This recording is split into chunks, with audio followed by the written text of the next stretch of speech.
अस्सलाम वालेकुम बच्चों। चौथी क्लास के बच्चों, ये सबक जो है ये हम ताज महल पढ़ रहे हैं और इसका एक पैरा हमने पढ़ा था, आज उससे आगे पढ़ेंगे। तो आप अपनी किताब खोलिए, सफ़ा नंबर 86 निकालिए और ताज महल का जो बाकी जो है बचा हुआ सबक वो हम पढ़ने जा रहे हैं।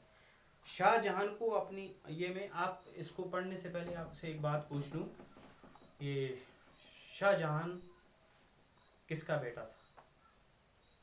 किसका बेटा था? जहांगीर का। शाबाश। तो उसके बाद जहांगीर के बाप का क्या नाम था? अकबर। शाबाश। तो इस ताजमहल के पीछे बनाने में किसका हाथ है? शाहजहां का। तो यही हम पढ़ने जा रहे हैं। शाहजहां को अपनी मलका मुमताज महल से बड़ी मोहब्बत थी। मुमताज महल का असली नाम अर्जमंद बानो था। शाहजहां की जो मलका थी मुमताज महल से बड़ी मोहब्बत थी। उसकी बीवी थी, है ना, असल में वो भी एक रानी थी, जैसे राजा होता है उसकी रानी होती है, तो उससे बड़ी मोहब्बत थी। मुमताज महल का असली नाम अर्जमंद बानो था। तो मुमताज का असली नाम क्या था? मुमताज का असली महल का असली नाम अर्जमंद बानो था। ठीक है। एक बार मुमताज महल बहुत बीमार हो गई, उसके जिंदा रहने की कोई उम्मीद नहीं रही। उसने शाहजहां से वसीयत की कि मेरी मौत के बाद मेरे मज़ार पर ऐसी इमारत बनवाना जिसका दुनिया में कोई जवाब ना हो। शाबाश। तो एक दिन क्या हुआ कि एक मर्तबा वो बहुत बीमार हो गई। कौन? मुमताज महल। तो इतनी बीमार हो गई, उसने एक वसीयत की। वसीयत किसे बोलते हैं? एक होती है नसीहत। नसीहत वो होती है जो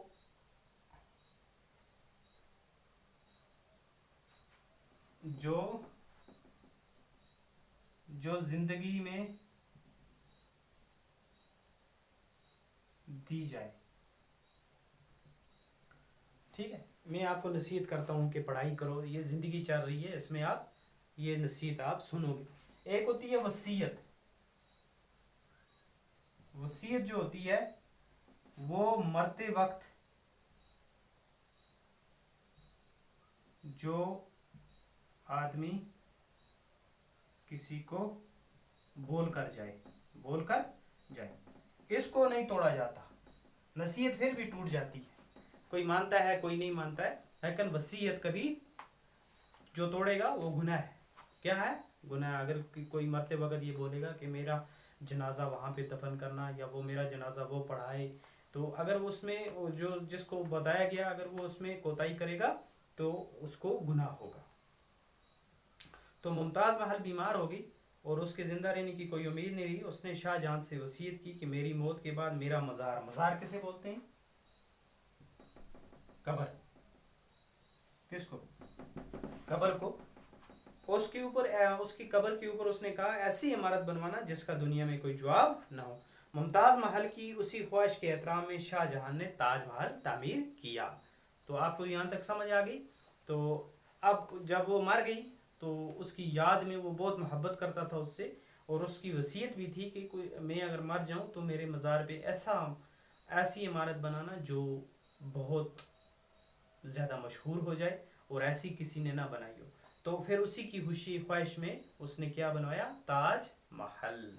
तो यहाँ तक आप लिखोगे अच्छी तरह से और इसको पढ़ोगे और अपनी फेयर कॉपी पे उतारोगे। जो मुश्किल अल्फाज हैं जैसे मैंने आपको समझाया ये आप घर में लिखोगे। ठीक है। ओके, अस्सलाम वालेकुम।